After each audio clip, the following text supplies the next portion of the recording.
The storm came in from the eastern scarp at 1400 hours, 40 minutes earlier than the atmospheric models had predicted, which meant the models were wrong again, which on Velsoren was not news. I was on the ridge running a manual calibration on the particulate sensor array when I saw it coming.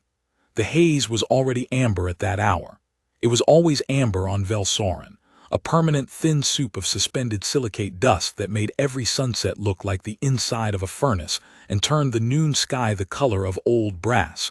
But the eastern scarp was going dark, not the natural dark of cloud cover, the dark of the particulate storms, which were a different thing entirely. When a particulate storm moved, it moved like a wall, a dense curtain of suspended mineral matter 300 meters high and kilometers wide, turning the air from breathable to abrasive in a crossing time of about 12 minutes. I had been on this ridge for 4 years. I knew the wall when I saw it. I got the calibration tools into the bag onto my shoulder, and myself into a trot back toward the HAB module without stopping to think about it. The trot became a jog.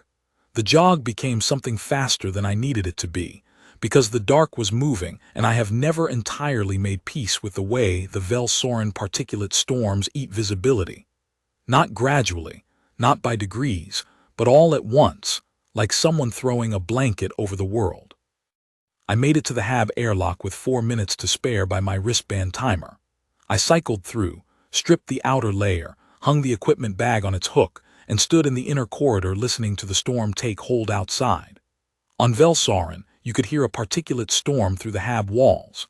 Not the sound of wind, exactly, the silicate content dampened wind noise, but a low, continuous pressure signature, a sustained vibration in the panels and the floor seals that you felt more than heard. Like the building was being held in an enormous hand and very gently squeezed. I had learned not to find it unsettling. It had taken most of the first year. I went to the monitoring station, brought up the atmospheric feed, verified that the sensor arrays were in storm closure mode, and the relay antennas had retracted to their protected positions, and started a channel sweep. On Velsoren, particulate storms degraded the compact relay network the way fog degraded old optical systems, not by blocking the signal entirely, but by scattering it, turning clean transmission into something that arrived in fragments and approximations. The wall I had watched come in off the eastern scarp was not a light storm.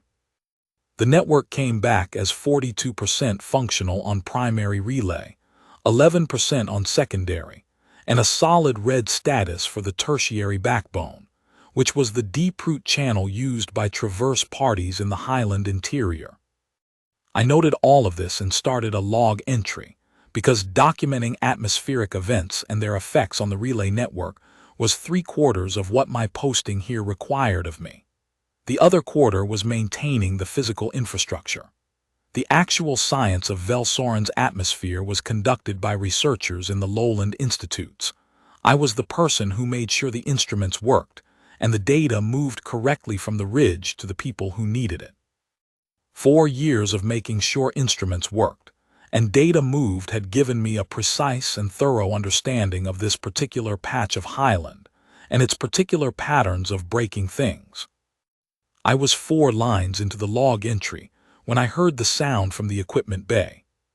The equipment bay was the pressurized annex off the main corridor, behind the access hatch, the space where I kept the spare sensor components, the atmospheric chemistry kit, the emergency rations, and the various crates of maintenance supplies that accumulated at a remote posting over 4 years. It was not a comfortable space. It was not a space that anyone would choose to occupy voluntarily.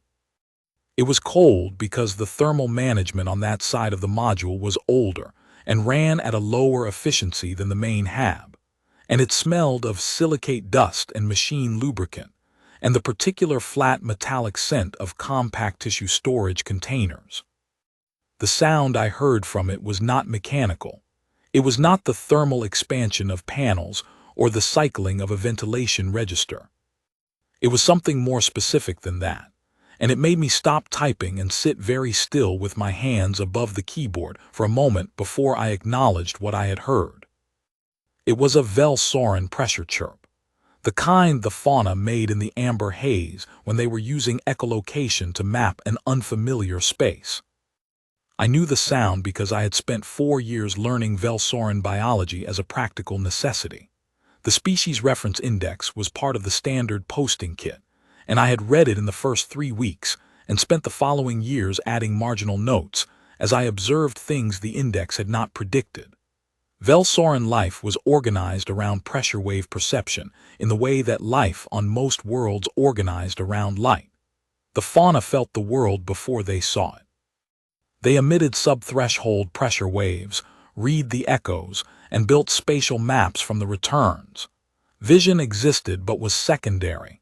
Speed, the speed at which things moved through the pressure wave medium, was the primary vocabulary of threat and safety. Fast movement meant danger. Slow movement meant consideration. Stillness meant either safety or ambush, and the difference between those two was communicated through other signatures. Scent, a specific low-register tone, the pattern of pressure emissions. The fauna of Velsorin were not aggressive by default. They were cautious, precise, and very sensitive to movement profiles. I had learned not to make sudden gestures near the ridge when the local fauna were present, not to raise my voice above a certain register, and not to approach anything directly from the front at any speed faster than a measured walk, because the alternative was watching creatures flee in panic from a human who only meant to observe them, and that was not useful for anyone. I sat at the monitoring station for a long moment, listening. The pressure chirp came again, then a smaller version of the same sound, shorter, higher in register, the kind that the index described as exploratory submapping, the kind made by young animals. I got up from the monitoring station very slowly.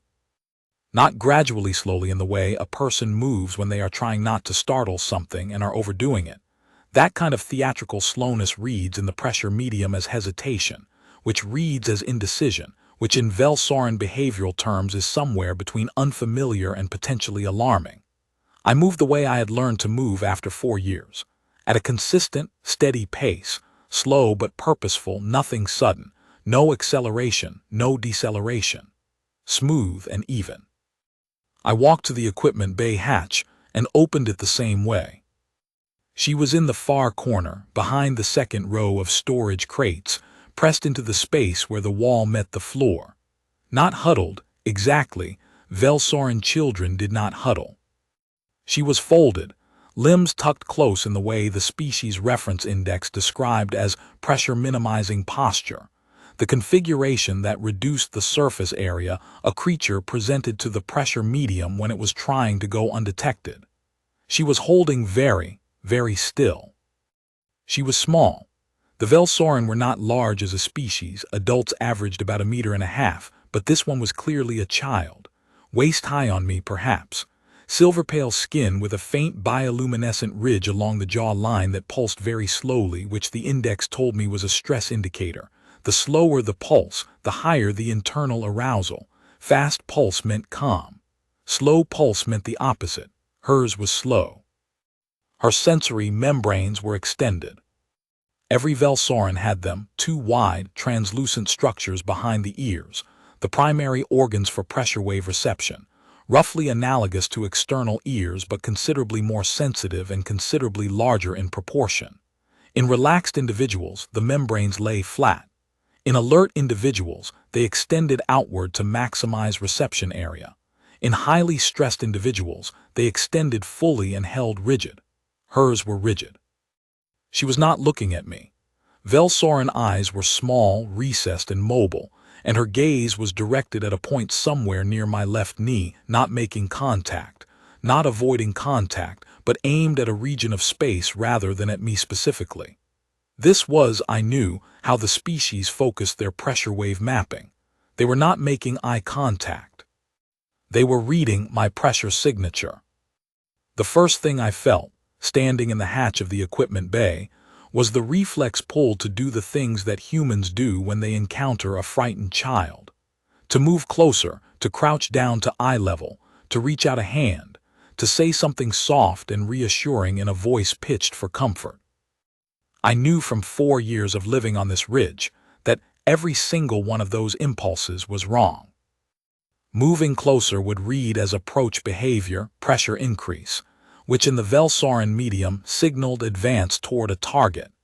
Crouching quickly would be a sudden change in my pressure profile, which would read as preparation for movement, which was a pre-strike indicator.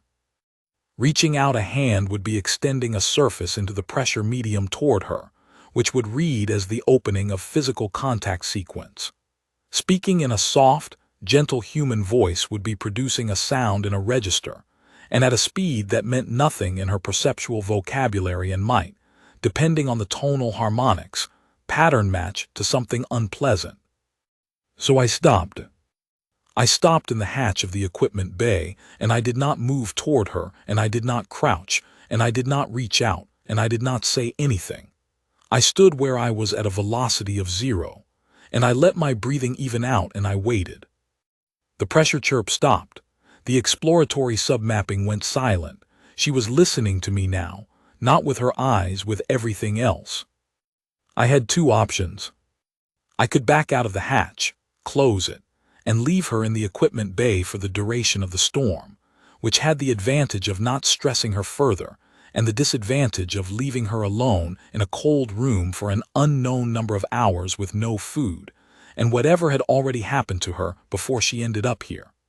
Or I could try to be present in a way she could eventually tolerate. I sat down on the floor of the hatch, not quickly, not with a thud.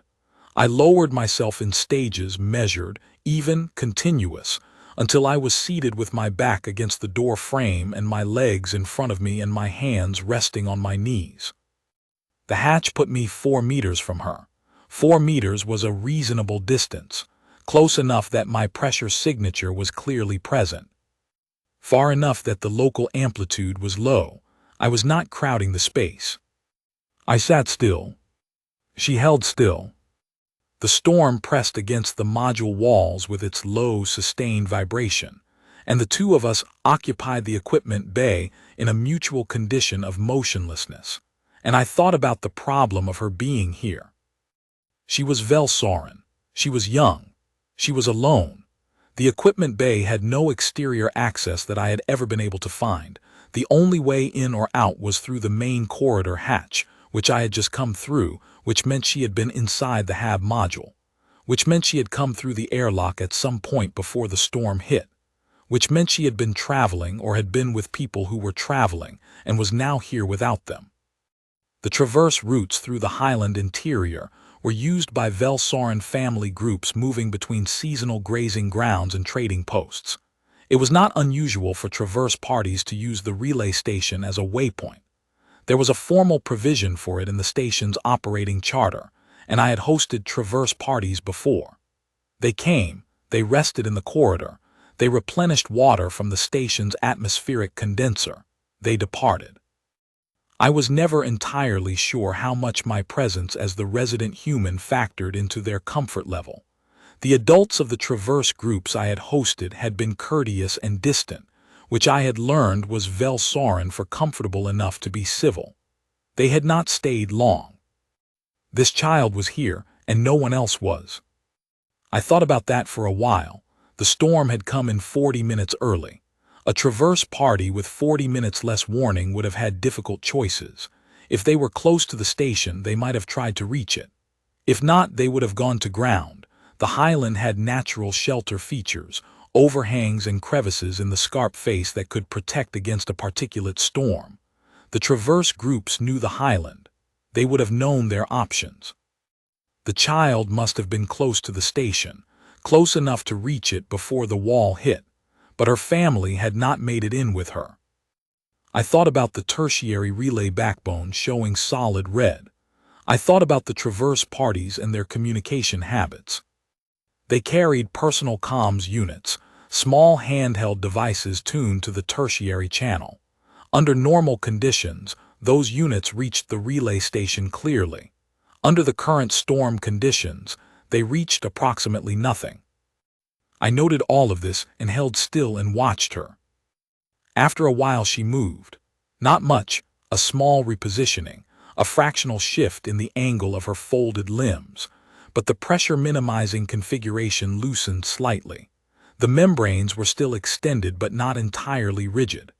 The bioluminescent pulse along her jaw was still slow, but not quite as slow as it had been. She was reading me. She had been reading me the entire time, and what I was giving her to read was a static pressure profile. A large object at 4 meters, respiration signature of a moderately calm adult, moving at a velocity of 0, doing nothing unpredictable. In the index's vocabulary, a low-threat signature. I was going to have to maintain that signature for as long as this took, and solve the metabolic problem and the communications problem while doing it, without anything that would read badly in the pressure medium. One thing at a time.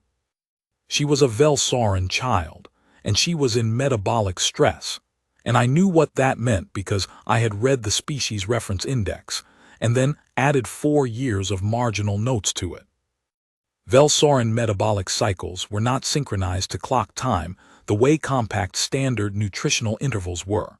They were keyed to environmental triggers, primarily to the particular frequency of ambient pressure waves that occurred at morning and evening when the highland winds shifted and the pressure gradient changed. Inside a sealed HAB module, with the storm pressing against the walls, those environmental triggers were absent.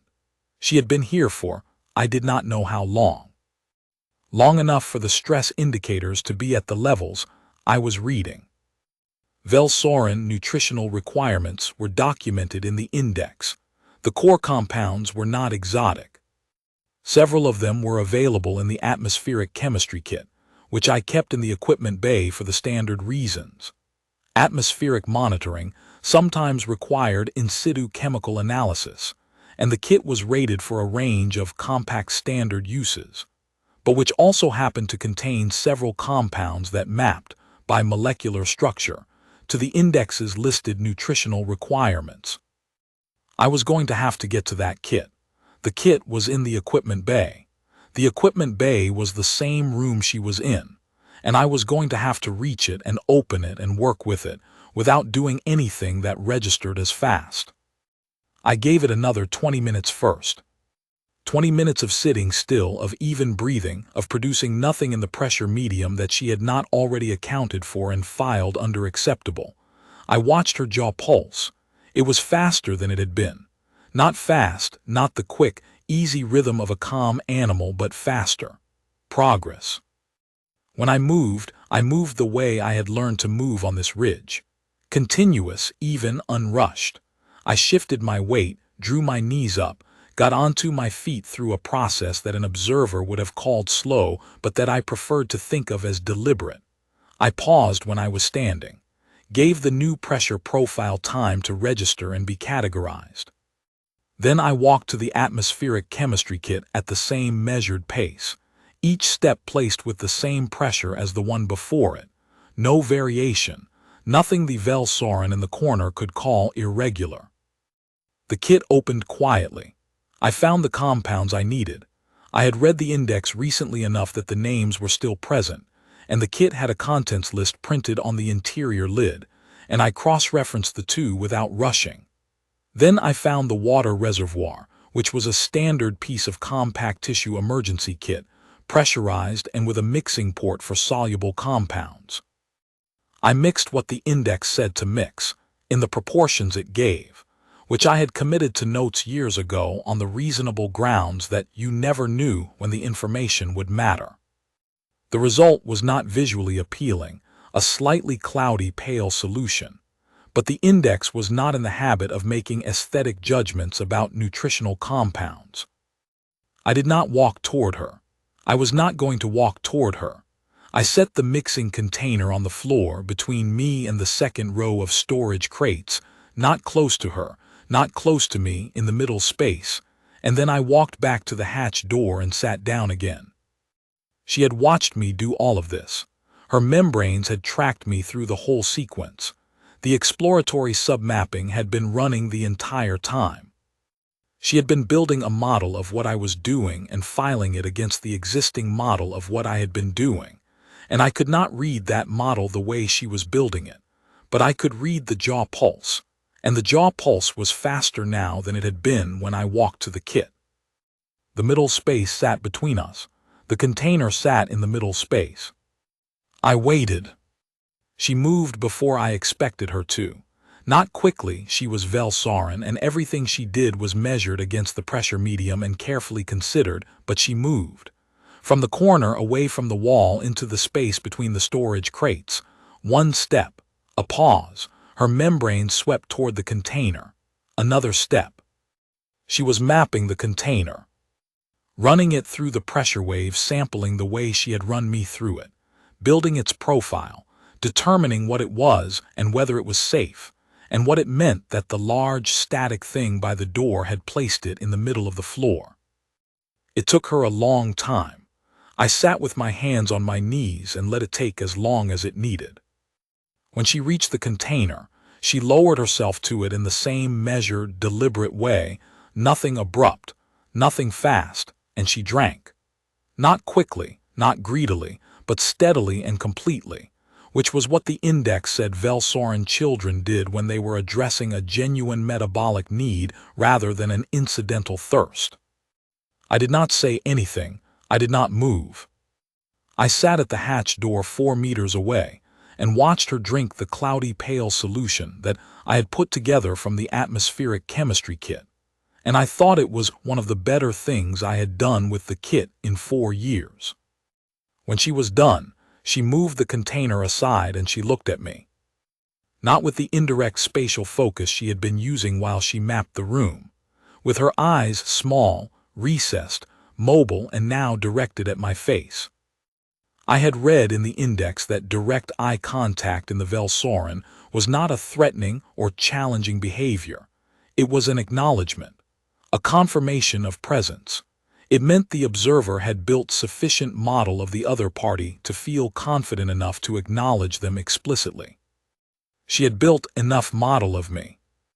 I returned the gaze steadily, without moving, and I gave her a very small nod, so slow it was almost imperceptible, a single controlled inclination of my head over a period of about 3 seconds. In human terms, it would have been imperceptibly small. In Velsorin pressure terms, it was a gentle, minimal, deliberate movement that I hoped read as acknowledgement returned. Her jaw pulse was visible from 4 meters. It was noticeably faster than it had been when I first opened the hatch. After a while, she made a sound, not the exploratory submapping of echolocation, a different kind, a shorter, softer emission in a different register. I did not have a precise entry for it in my notes. The index described the general category as social bond chirping, the pressure vocalizations used within family groups for close-range communication, distinct from the echolocation used for spatial mapping. The distinction was partly frequency, partly timing pattern. She was, as far as I could understand, talking to me. I produced, very slowly, a sound of my own, not human speech, which would have meant nothing to her in any communicative sense. Instead, I used something I had developed over 4 years of close observation of the local fauna, a slow, even exhalation through partially pursed lips that produced a low, sustained tone without significant variation. It was not a Velsorin vocalization. I did not have the anatomy for those, but it was in the right general frequency range, and it was consistent and unhurried, and I had found over years that the local fauna responded to it as a neutral social signal rather than as something to categorize as threat. She tilted her head. The membrane swept toward me. Then she made the short, soft emission again at a slightly different pitch. We did this for a while, her sounds and my answers. The storm pressed against the module walls with its low, sustained vibration, and the two of us held a conversation in a vocabulary I only partially understood, and she did not move back to the corner. At some point, she moved from the middle of the floor to a point about 2 meters from me. She did it in her characteristic measured way, and she settled there. Not the pressure-minimizing configuration, but a different posture. The one the index described as relaxed alert, a comfortable mid-state. And she produced the soft, short emission at regular intervals, and I produced my low, sustained tone at similar intervals, and we occupied the equipment bay together while the storm outside went about its work. I had not solved the communications problem. I had been thinking about it, in the part of my attention that was not occupied with maintaining my movement profile and monitoring her stress indicators, and I had reached some preliminary conclusions. The tertiary relay backbone was solid red, which meant the channel the traverse parties used was gone for the duration of the storm. The secondary backbone was at 11%, which was almost nothing, but almost nothing was not the same as nothing. And I had 4 years of experience with the specific degradation patterns that this particular storm track produced on this particular ridge. What I needed was time and the monitoring station. The monitoring station was in the main corridor. Getting there required me to leave the equipment bay. Leaving the equipment bay required me to not have her read my departure as abandonment or as the first movement of some larger action that would resolve badly. I thought about that for a while. Then I did the slow version of standing up again, and I walked to the hatch, and I paused in the hatch and looked back at her. She was watching me.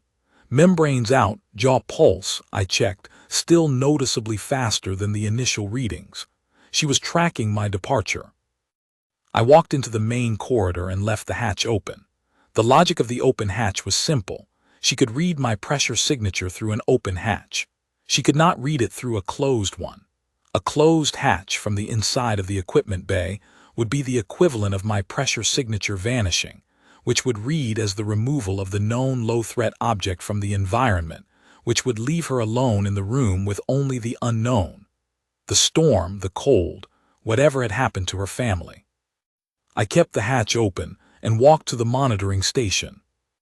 The atmospheric feed was still running.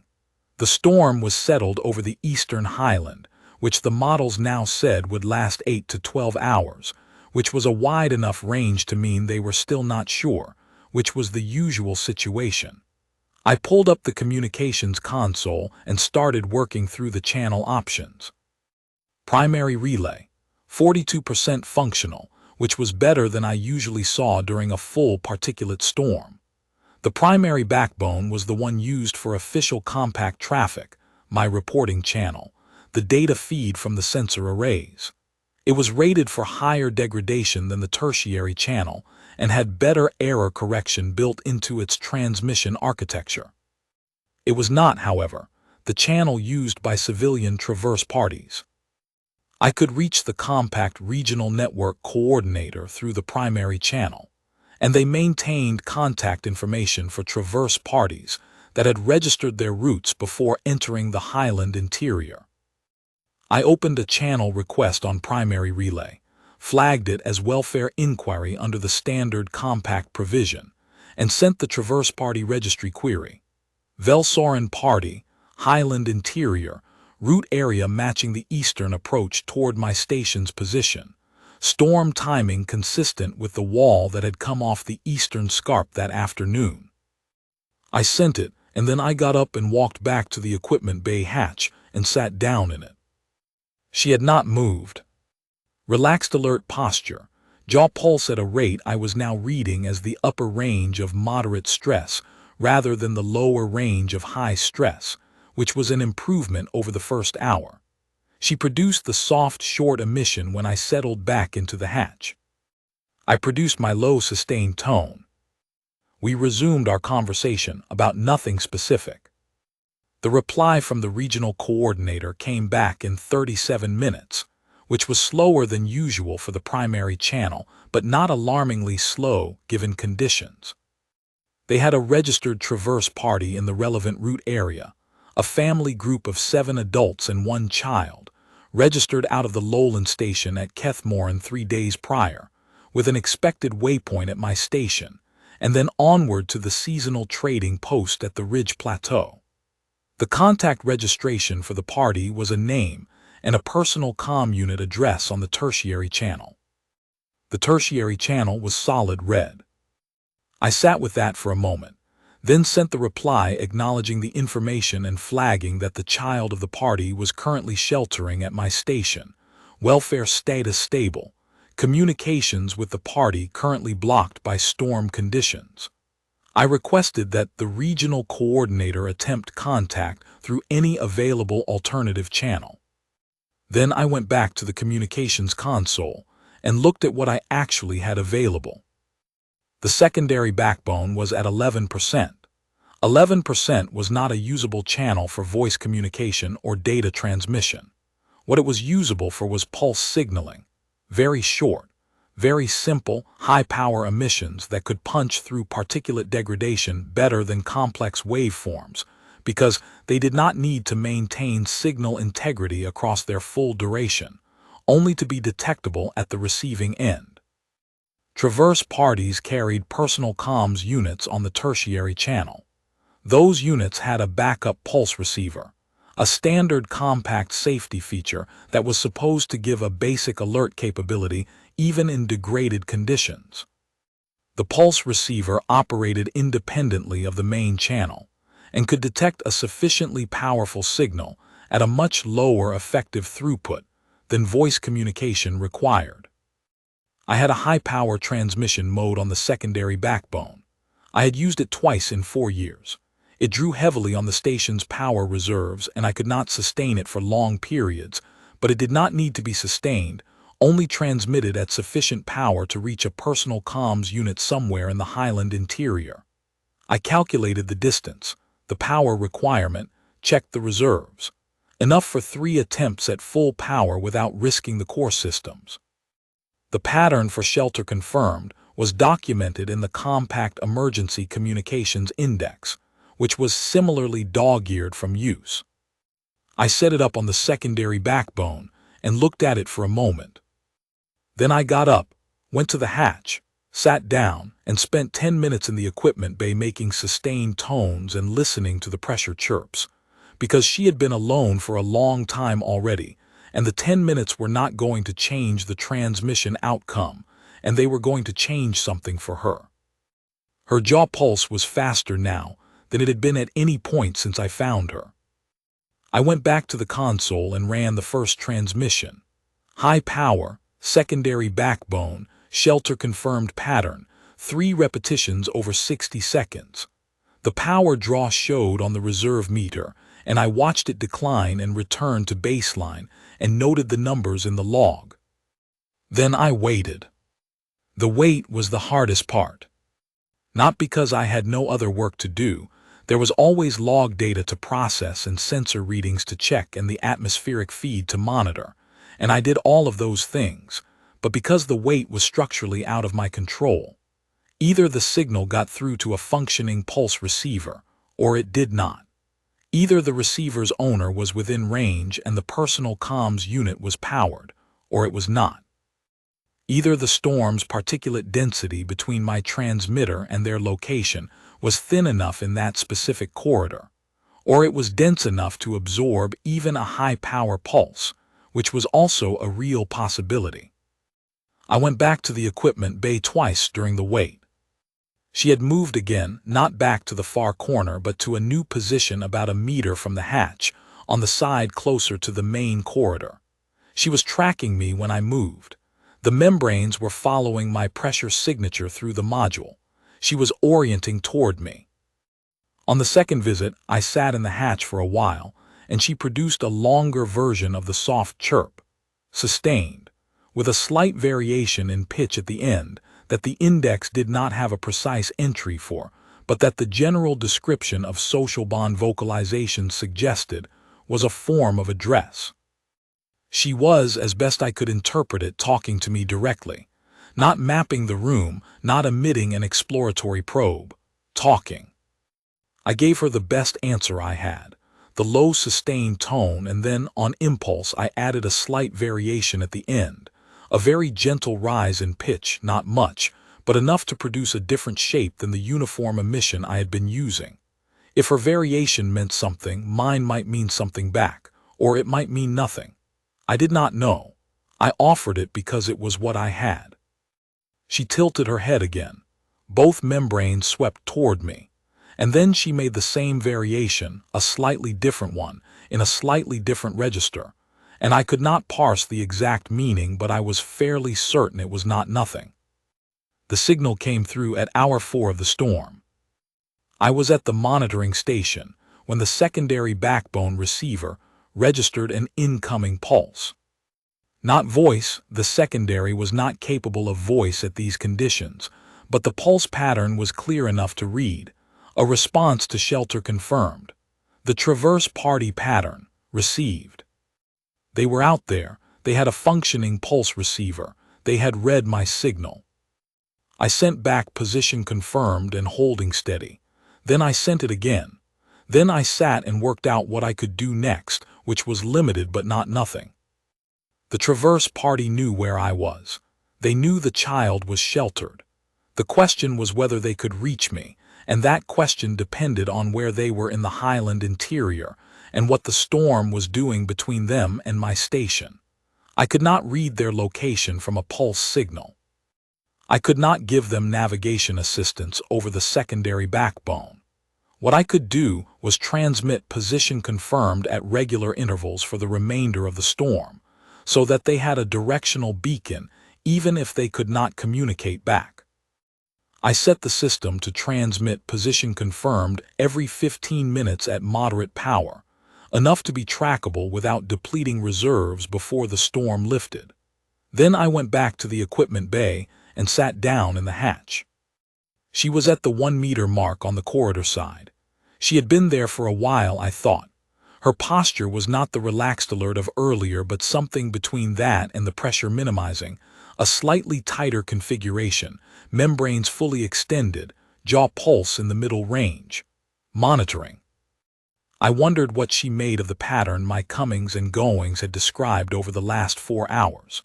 I wondered whether she had built a model of the station's layout from the pressure wave data she was continuously receiving, whether she knew there was a larger room behind me, other equipment, other systems, whether she had any framework for understanding what a communications console was or what sending signals into the highland interior meant. I decided she probably had a model of the station's layout. She had been here for some hours before I found her, and Velsoren's spatial mapping was extremely efficient. She would have mapped the accessible spaces and their contents. Whether she had a framework for the communications systems was a different question. But she had produced the address form of the social bond chirp, and she was sitting at the 1-meter mark on the corridor side, and both of those were forms of orientation toward me that had not been present in the first hour. She was, as far as I could read, not afraid of me anymore. I thought about that for a while, about what it had cost to get from the first reading of her pressure-minimizing posture and her slow jaw pulse and her full rigid membranes to this. A small Velsoren child sitting 1 meter from a human she had never met, in a pressurized HAB module on a highland ridge, watching him with her sensory membranes extended and her jaw pulse in the middle range. It had cost, as far as I could calculate, 4 hours of not doing any of the things that would have been natural to do. 4 hours of sitting still and moving slowly and making the same low sustained tone and putting the nutritional solution in the middle of the floor and leaving the hatch open. That was what it had cost, not very much in the accounting of things. I produced the low sustained tone. She produced the soft chirp with variation. We sat together in the hatch of the equipment bay and talked about nothing specific while the storm pressed against the module walls, and after a while she moved from the 1-meter mark to about half a meter from my knee, and then she settled there, not touching, not pressing close the way a human child might lean against someone in tiredness or distress, but present in the Velsoren way, and her jaw pulse was a rate I had not seen in her yet, which was fast. The fast rate of a calm animal. She was comfortable. I noted this in the mental log I had been running and felt the particular satisfaction of something having worked. The storm held for another 4 hours. I made my position-confirmed transmissions at the scheduled intervals and processed the atmospheric data and made log entries, and spent the rest of the time in the equipment bay hatch. At some point she put her back against the door frame next to me, not the side I was occupying but the other side of the hatch frame, and she produced the social bond chirps at a slower rate, the longer intervals of a tired animal, and eventually the chirp stopped and she was quiet, and her jaw pulse when I looked at it was the fastest I had seen it, the quick bright pulse of deep rest. She fell asleep in the equipment bay hatch, back against the door frame, membranes relaxed and folded flat, and I sat on my side of the hatch and watched the storm data and made my transmissions, and thought that this was probably the most useful thing I had done in 4 years on this ridge, which was a modest list to be on top of, but I would take it. The storm began to lift around 200. Not all at once. Particulate storms on Velsoren did not clear the way a rain storm cleared. They attenuated, the density dropping in bands over several hours, the wall breaking into independent curtains that moved eastward in sequence, until the highland was left with the ordinary amber haze and the ordinary half-visibility, and the extraordinary quiet that always followed a major event on this ridge. By 400, the communications assessment showed secondary backbone climbing from 11% toward 30. By 5:30 it was at 44, and the tertiary backbone had gone from solid red to a degraded amber status. Degraded amber was not nothing. I went to the communications console and established a channel on the tertiary backbone at 5:37 and sent the traverse party contact ID that the regional coordinator had given me. The channel returned static for 11 seconds, and then a voice. I had not spoken aloud since I had read the models wrong that afternoon and started running for the airlock. Something about hearing the voice, another person, transmission degraded and fragmented, but unmistakably the voice of someone alive and moving, made my own voice come out rougher than I expected when I answered. The communication was not fluent. The tertiary channel at 44% was adequate for pulse signals and poor for voice, which meant that the conversation consisted mostly of key words at high volume with large portions missing, and the confirmation and repeat protocol that all compact emergency communications use to verify essential information under degraded conditions. But the key information got through. 7 adults, storm shelter in the eastern scarp overhang, 3 kilometers from the station. 1 child, identity confirmed as the daughter of the party contact. Status of the child at the station. I told them what the status was. I used the keywords, shelter, stable, comfortable, resting. The response was not in keywords. The response was a long burst of Velsoren spoken language that arrived mostly as fragments through the degraded channel, and that I could not have translated even at full quality, because my Velsoren was limited to the species reference index's documentation of behavioral signals and the 4 years of marginal notes I had added to it. But the channel carried enough of the pattern to tell me what I needed to know, which was that I was hearing a parent receiving information about their child. I said resting. I said not alone. I said, wait for dawn, wait for the channel to clear, travel in daylight. Standard Highland safety protocol, because the eastern scarp approach in the hours after a particulate storm was not straightforward, and getting them here was not worth rushing if rushing meant someone ended up in trouble between the scarp and the station. The response came back understood, and then thank you. She was still asleep when I went back to the equipment bay.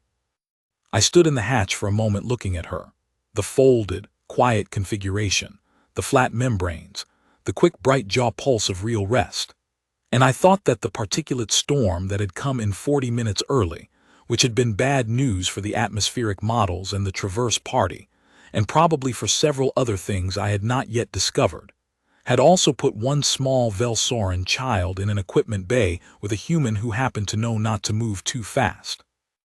I made tea, because it was 600, and I had been awake since 1400 the previous day, and tea was what I made when I had been awake too long.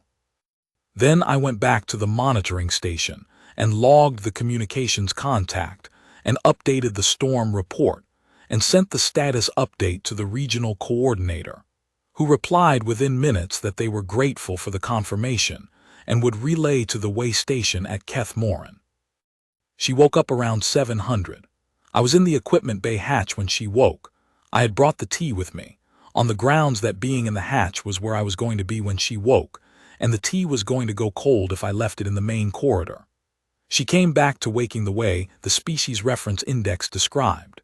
Gradually, with a slow return of membrane extension, jaw pulse shifting from the fast rate of rest back to the middle range of alert awareness. Her eyes found me immediately.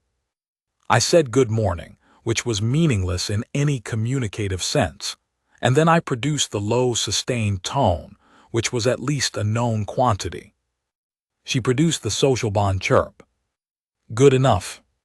By 900, the tertiary channel was at 72%, and the traverse party had broken camp from the scarp overhang and was moving toward the station. I tracked their approach on the terrain monitor. The station had a pressure sensor array that could detect large movement signatures within a 2-kilometer radius, a standard feature on worlds where wildlife posed access challenges. The 7 signatures moved at a steady pace, which told me they were in good condition, and they maintained the main highland approach path rather than cutting across the scarp face, which told me they were being sensible about post-storm terrain. She knew before I did. I was at the terrain monitor when she left the equipment bay and moved into the main corridor, which she had not done before. She stood in the corridor, membranes fully extended, oriented toward the airlock end of the module, jaw pulse fast and bright. She was receiving them. Pressure signatures at 2 kilometers through the module walls, probably faint at this distance, probably below the threshold I would have expected for reliable reception. But she was Velsorin and her sensory membranes were the primary instrument, not a backup system, and she was reading something that I was not. I watched her from the corridor. She produced a sound I had not heard from her before. Not the exploratory submapping, not the social bond chirp, not the address form or the variation she had been offering in the long evening hours. Something louder and sustained and aimed at the airlock end of the module, at the wall, as if it could carry through. I thought about the 7 pressure signatures on the terrain monitor moving at a steady pace along the highland approach path, and I thought about a child who had been alone in an equipment bay since before a particulate storm hit, and I went to the communications console and opened the tertiary channel and told the party contact they were welcome to increase their pace. They reached the airlock at 9:47.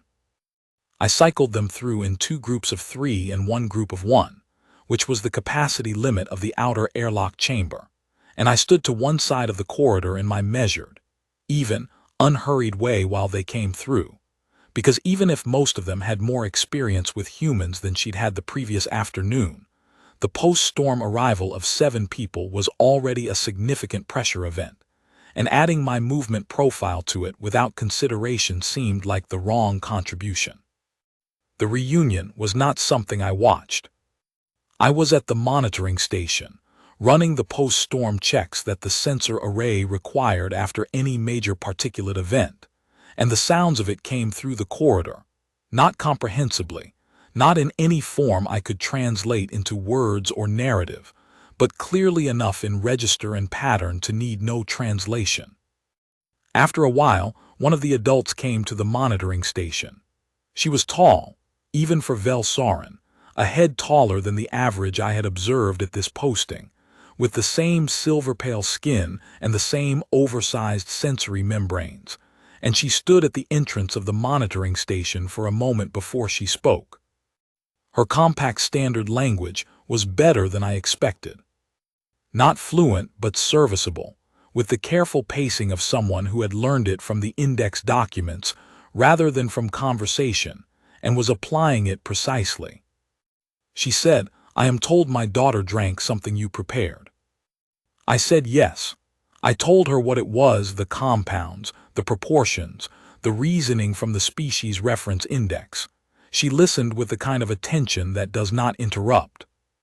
She said, "You knew the index." I said I had been on this ridge for 4 years, and it seemed like the right thing to know. She said nothing for a moment. Her membranes were not extended, the relaxed flat configuration of someone in a familiar, low-threat environment, which they apparently were in now. Her jaw pulse, when I looked at it, was fast and bright. She gave me, then, a very slow and deliberate inclination of her head, about 3 seconds measured, which was either a coincidence or the same acknowledgment I had offered her daughter the previous afternoon, and which I received in the same way I had offered it, with a steady, unhurried return. She went back to the corridor. The traverse party rested for 2 hours. I made the post-storm checks and updated the atmospheric log and processed the sensor data that had accumulated during the storm's degraded period. The station was in good condition. The sensor arrays had held in their protected positions without damage. The secondary and tertiary relay backbones were climbing steadily and would be at full status before the party needed to continue their route. When they were ready to leave, they moved through the airlock in the same groups of 3 and 1 and 3, and I stood to one side of the corridor as they went. Several of the adults included in their passing something I read as acknowledgement, a tilt of the head, a specific membrane position, not standardized in any way I could point to in the index but not random either. She was last. She stopped in front of me in the corridor, 1 meter away, which was the distance she had chosen the previous evening when she had moved from the middle of the floor toward the hatch. Her membranes were extended, alert, mapping me. Her jaw pulse was the fast, bright rate of rest, which was, I had learned, not the pulse of rest at all. It was the pulse of complete ease. She looked at me with her eyes, the small, mobile, recessed eyes that she had used the previous afternoon to acknowledge that she had built enough model of me to know what I was. Then she made the sound. The social bond chirp, the address form, the variation at the end, the whole sequence, the long version, the one she had been building in the equipment bay through the evening hours and offering at increasing intervals. But now without the exploratory sub-mapping underneath it, without the careful measured distance. Aimed, direct, close. Her mother from the airlock end of the corridor spoke one quiet sentence in compact standard, presumably for my benefit. She said, "She is saying you are slow enough." The airlock cycled. The traverse party moved out into the post-storm highland, into the amber haze that was settling back to its ordinary thickness, onto the approach path toward the ridge plateau and the seasonal trading post beyond it. The terrain monitor tracked 7 signatures and one small one moving together at a measured, steady pace. I stood in the corridor for a moment after the airlock sealed. Then I went to the monitoring station and opened the atmospheric log and wrote down what had happened, because accurate documentation was most of what this posting required of me, and because some things deserve a record. I wrote traverse party sheltered, child welfare maintained, communications re-established, reunion confirmed, all parties departed in good condition. Then I wrote, in the margin, in the way I had been making marginal notes for 4 years, slow enough. And I left it there because it was accurate, and because the margin is where the information goes that the main log does not have a category for yet.